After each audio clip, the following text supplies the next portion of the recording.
رمضان کا مہینہ ایک ایسا ہے جب شروع ہوتا ہے تو ہم بڑے پرجوش طریقے سے اس کا استقبال کرتے ہیں، بہت زیادہ خوش ہوتے ہیں اور بڑی انرجی کے ساتھ پہلے دن سے ہم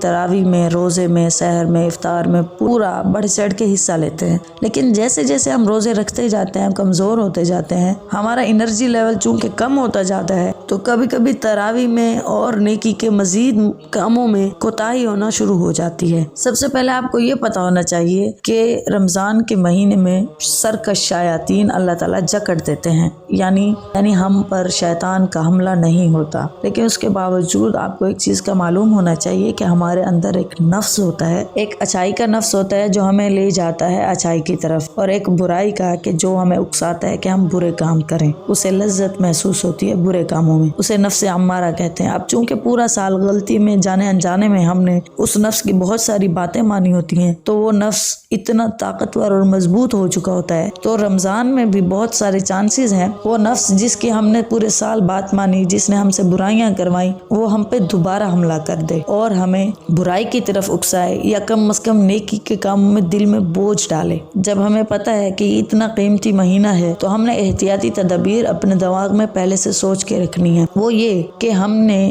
ہر چیز کو اعتدال کے ساتھ کرنا ہے۔ یعنی اگر آپ روزہ رکھ رہے ہیں تو روزے کے ساتھ آپ پہلے لازمی یہ کریں کہ آپ نے 20 تراویح پڑھنی ہے، پہلے روزے سے لے کر آخری روزے تک یہی معمول رکھنا ہے۔ اس کے ساتھ اگر آپ نے تلاوت کرنی ہے تو اپنا 10 منٹ 20 منٹ کا ٹائم ٹیبل سیٹ کر لیں رمضان کے لیے کہ میں فجر کے بعد یا ظہر کے بعد یا عصر کے بعد بالخصوص تلاوت کلام پاک کروں گا۔ افطار میں آپ نے لازمی دعا مانگنی ہے۔ کمزوری اور بھوک نے اتنا پریشان کیا ہوتا ہے کہ انسان دسترخوان پہ بیٹھ کے صرف ٹائم دیکھتا رہتا ہے، جبکہ سب سے زیادہ مقبولیت کی گھڑی وہی ہے۔ اس موقع کو اپنے ہاتھ سے کبھی نہیں جانے دینا، اور سحر میں بھی، سحر اور افطار کو اپنا قیمتی وقت بنائیں۔ اس میں بے شک دل میں صحیح آپ دعا مسلسل کرتے رہیں۔ آپ نے پورے رمضان کے مہینے میں کوئی بھی غلط ویڈیوز، غلط گفتگو نہ سننی ہے، نہ اس میں حصہ لینا ہے، نہ آپ نے کچھ غلط دیکھنا ہے۔ چونکہ تھکاوٹ بہت زیادہ ہو جاتی ہے، مینٹلی فزیکلی ہم ویک ہو جاتے ہیں، تو پڑے موبائل میں کچھ بھی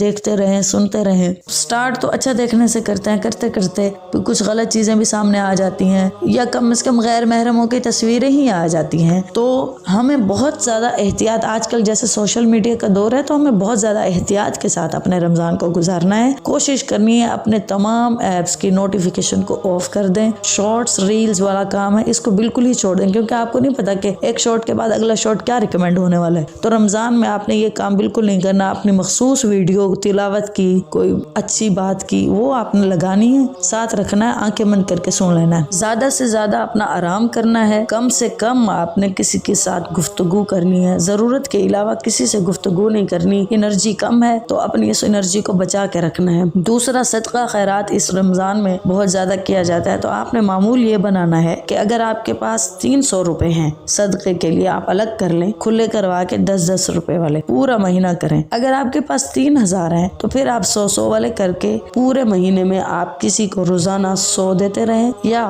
10 کم از کم روزانہ دیں، کسی کو اکٹھے بھی دینا ہے تو دے دیں۔ یعنی آپ روزانہ کی بنیاد پر یہ لازمی کوشش کریں، بے شک 1 روپیہ ہی صحیح، بے شک آپ نے ایک دن میں اکٹھے بہت سارے بھی دے دیے، اس کے علاوہ بھی آپ ڈیلی بیسس پہ کچھ نہ کچھ صدقات لازمی کریں۔ اس مہینے میں آپ صلی اللہ علیہ وسلم کے ساتھ محبت کا آپ نے کنیکشن بنانا ہے، قرآن مجید کی تلاوت کا آپ نے لازمی معمول بنانا ہے۔ کہیں جا رہے ہیں، آ رہے ہیں، ٹائمنگ اگر مینیج نہیں ہو پا رہی تو موبائلز میں قرآن مجید ایپ انسٹال کریں، گھر آ کر قرآن مجید اٹھا کے اس کی تلاوت کریں، جو کہ کرتے بھی ہیں لوگ۔ اور دوسری کوشش یہ کرنی ہے کہ آپ نے اپنے پیسوں سے، اپنے خرچے سے کسی کو بھی افطار کروانا ہے۔ اس کا بھی ہمیں آپ صلی اللہ علیہ وسلم نے بہت زیادہ حکم دیا ہے۔ اس چیز کا آپ نے اپنے دھیان میں رکھنا ہے پورا مہینہ کہ روزے دار کی خاموشی بھی عبادت ہے، روزے دار کا آرام کرنا بھی عبادت ہے، عبادت کرنا بھی عبادت ہے۔ تو اگر انرجی نہیں آ رہی تو پھر یہ ضروری ہے کہ خاموش رہ کر آرام کرنا ہے آپ نے،